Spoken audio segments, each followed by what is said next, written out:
El EAAF y los caídos en combate en Malvinas.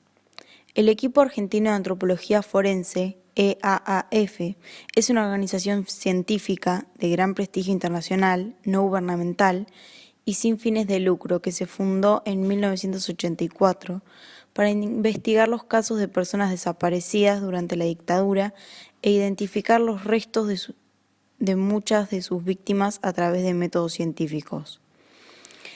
El EAAF trabajó en otro hito para la construcción de la memoria de nuestra historia reciente, la identificación de 90 soldados muertos en Malvinas, que permanecían como cuerpos anónimos.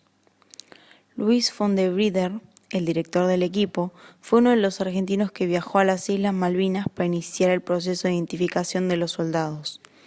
Dijo que en 2012 el gobierno nacional los convoca a trabajar y comenzaron a entrevistar a familiares que aún no sabían en qué lugar estaba enterrado su hijo, su hermano o su padre.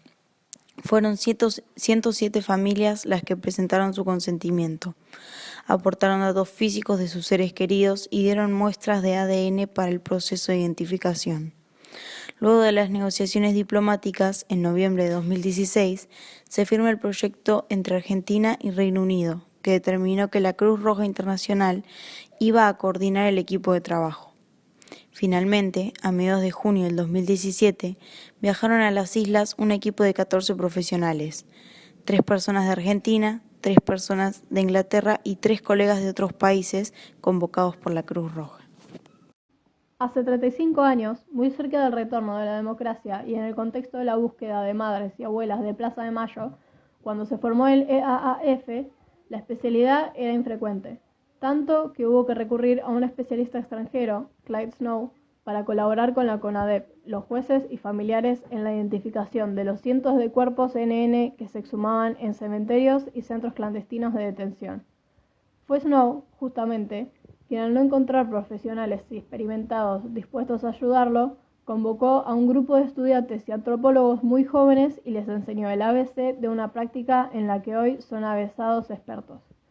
Y es que 30 años después, los 6 miembros del grupo original se transformaron en 70 y el equipo incluye, además de antropólogos y arqueólogos, a médicos, físicos, arquitectos, genetistas y especialistas en informática. Son 148 las familias que tienen su familiar caído durante la Guerra de Malvinas y aún no saben dónde está. El EAAF trabajó sin descanso durante 3 meses para recabar las muestras genéticas y ponerlas en comparación con la información aportada por las familias. Trabajaron en 121 sepulturas que tenían la placa «Soldado argentino solo conocido por Dios». Los cuerpos se analizaron desde el punto de vista multidisciplinario, se tomaron muestras y se volvieron a enterrar en cada sepultura.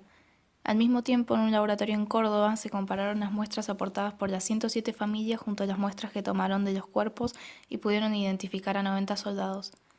Si bien todavía hay familiares que por diferentes razones no aportaron su muestra de ADN, los análisis de todos los cuerpos enterrados sin identidad fueron realizados para que cuando la familia lo desee, pueda iniciar el proceso de identificación. Von der Wrieder afirmó que desde el punto de vista técnico forense, el proceso de identificación de los cuerpos en Malvinas y el de los desaparecidos es similar, aunque el contexto es muy diferente. Para identificar un cuerpo se compara información y si hay una suficiente cantidad de coincidencias se puede identificar a esa persona, que deja de ser una persona sin nombre para devolverle su identidad. El EAAF tiene su sede en las inmediaciones de la ex ESMA. Es un espacio cedido por Abuelas de Plaza de Mayo en el mismo predio donde se ubica el Museo Malvinas e Islas del Atlántico Sur. Ahí, el lunes 2 de abril a las 16 horas, el equipo argentino de antropología forense brindó una charla especial sobre el reciente proceso de la identificación de los soldados caídos en Malvinas, en el marco de las actividades en conmemoración por el Día del Veterano y los caídos en la Guerra de Malvinas que organizó el museo. El equipo argentino de antropología forense fue postulado como candidato para el Premio Nobel de la Paz 2020 por su tarea en el ámbito de la ciencia aplicada a conocer la verdad y colaborar con la justicia. Von der Wrieder señaló que el balance de trabajo de estos 35 años fue muy positivo. Trabajaron en más de 60 países del mundo para buscar personas desaparecidas e identificar restos humanos aportando elementos objetivos a la justicia.